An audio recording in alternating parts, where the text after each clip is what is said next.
Terima kasih sudah mengklik video ini ya. Di video kali ini, saya mau menceritakan film bergenre action komedi lagi nih, berjudul Kung Fu Hustle, yang dirilis tahun 2004 silam. Siapa sih yang nggak tahu film ini? Oke, langsung aja deh kita simak ceritanya.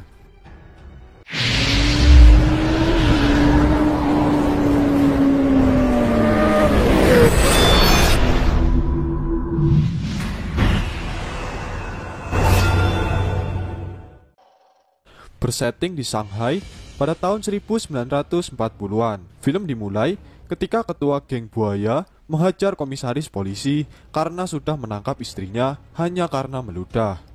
Setelah puas mengacau di kantor polisi, ia dan anggotanya kemudian keluar.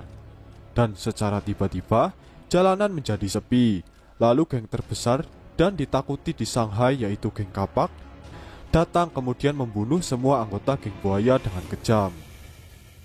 Pada waktu itu, kekacauan melanda kota Shanghai. Banyak geng berkuasa dan salah satunya adalah geng kapak yang sangat ditakuti, yang diketuai oleh Kakak Sum.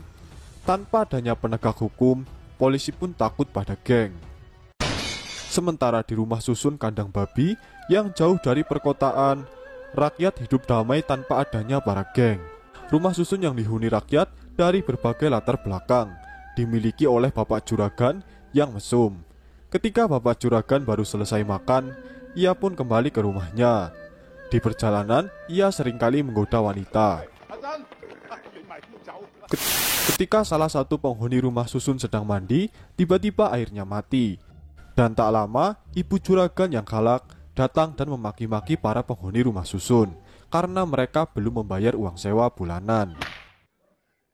Kemudian Ibu Juragan menemui Bapak Juragan yang sedang mengintip di pemandian wanita. Karena melihat bekas ciuman di pipinya, saat pulang, Bapak Juragan pun langsung dibantai habis. Sementara di gerbang rumah susun, datang dua orang yang mengaku-ngaku sebagai anggota geng kapak, yaitu Sing dan Bon. Mereka kemudian memasuki rumah susun dan menemani Bon bercukur.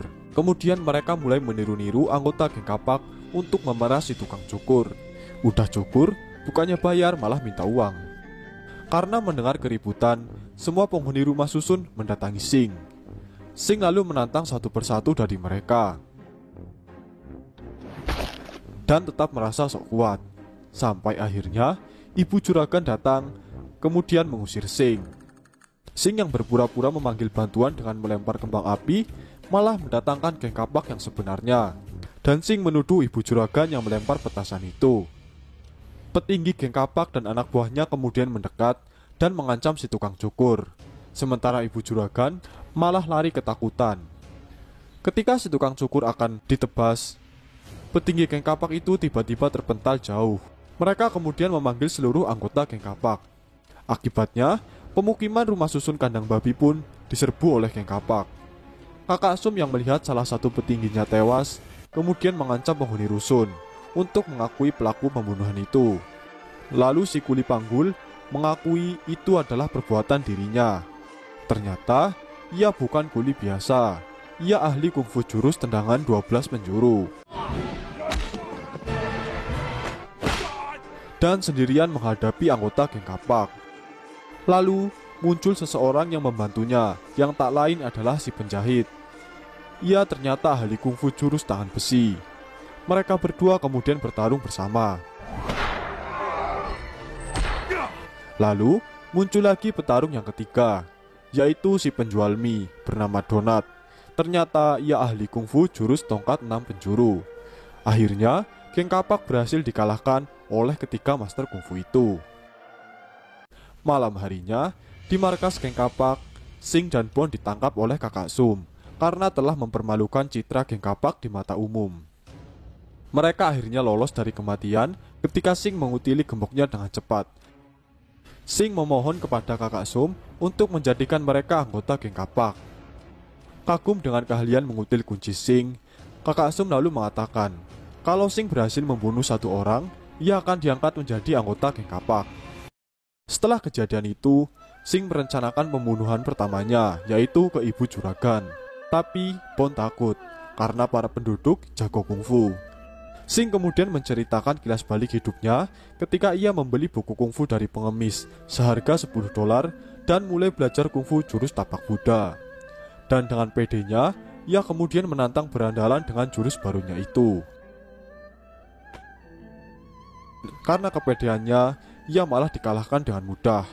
Setelah kejadian itu, ia tak ingin lagi menjadi orang baik. Lalu tak lama, ada penjual es krim dan mereka meminta es krimnya. Tampak gadis penjual es krim itu seperti mengenal Sing. Sing dan Bon kemudian kabur tanpa membayarnya. Sementara di rusun kandang babi, ibu juragan memaki-maki ketiga ahli kungfu itu dan mengusir mereka dari rusunnya. Orang yang mereka selamatkan memberi hadiah makanan sederhana, dan ibu juragan terus memaki-maki si tukang jahit yang merupakan waria. Gantian, kini ibu juragan disemprot oleh para penghuni rusun. Ia pun mengeluarkan teriakan mautnya sampai membuat seluruh penghuni rusun terdiam. Ketika sedang melanjutkan memaki-makinya, Sing dan Bon sudah bersiap untuk membunuh ibu juragan. Tetapi mereka gagal total karena tindakan bodoh dari mereka sendiri. Ibu juragan yang menyadari keberadaan Sing dan Bon kemudian mengejarnya. Mereka berpencar dan ibu juragan rupanya mengejar Sing, dan mereka terlibat balap lari.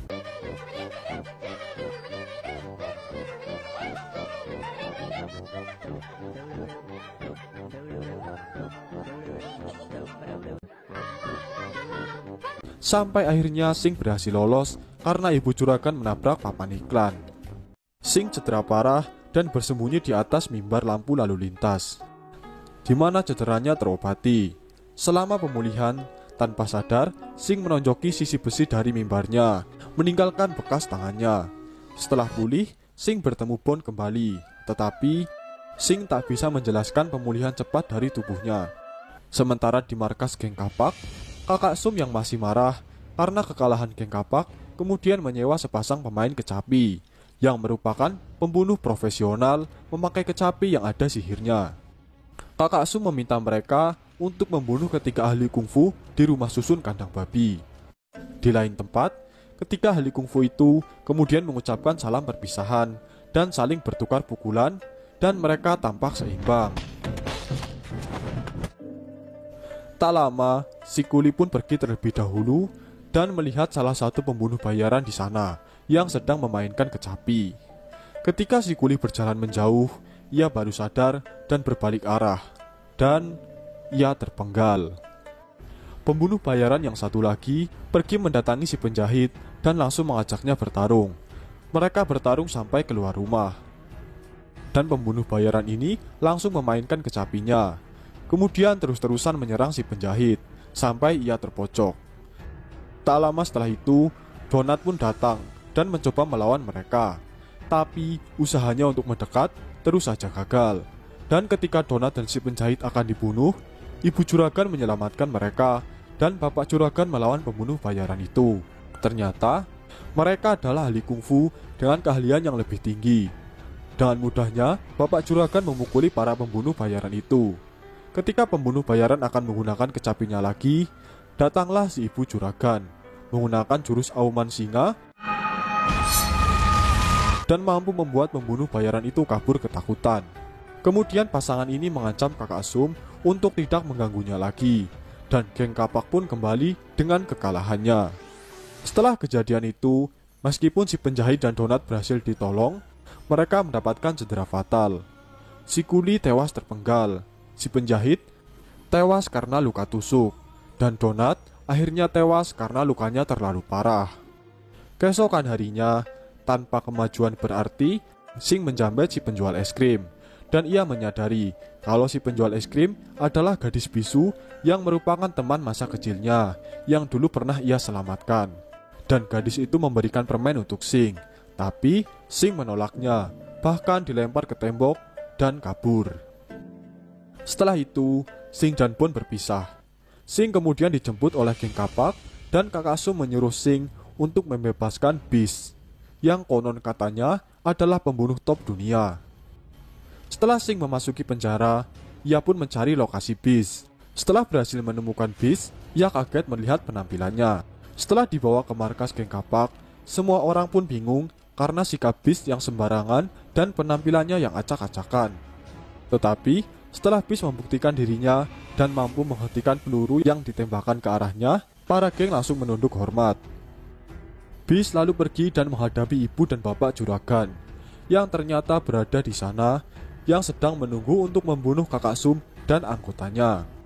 Setelah bercakap-cakap, ibu juragan dan bapak juragan melancarkan serangan pertama, dan dengan mudahnya mereka ditahan. Mereka pun kemudian berkelahi, dan Beast mampu membuat bapak dan ibu juragan terpojok. Meskipun ibu juragan menggunakan jurus auman singa, tetap saja Beast tidak bergeming. Ketika pasangan ini mulai benar-benar kewalahan, ibu juragan lalu menggunakan lonceng untuk menambah power auman singanya, dan aumannya menjadi benar-benar mengerikan, sampai menghancurkan markas geng kapak dan membuat Beast menyerah. Tetapi ia hanya berpura-pura. Kemudian Beast menyerang balik dan saling mengunci. Kakak Sum meminta Sing untuk memukul pasangan itu, dan Sing malah memukul Kakak Sum dan juga memukul Beast. Karena marah, Beast lalu memukul Sing dan terus memukulinya sampai kepala Sing tak terlihat lagi. Tak lama setelah itu, bapak ibu juragan kabur membawa Sing kembali, sementara Kakak Sum dibunuh oleh Beast karena kesal. Di rusun kandang babi, saat Sing sedang diperban seluruh badannya dari kepala sampai kaki dan diobati dengan pengobatan Cina, tiba-tiba ia mengalami metamorfosis dan pulih dengan cepat. Karena tanpa sengaja, Beast membuka seluruh aliran Qi-nya.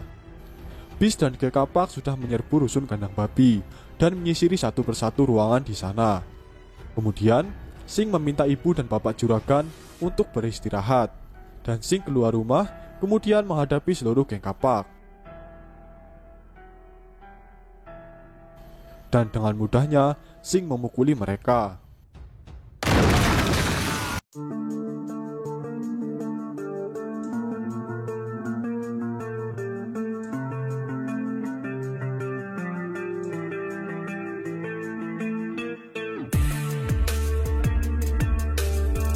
Sing lalu menggunakan jurus beremu kaki.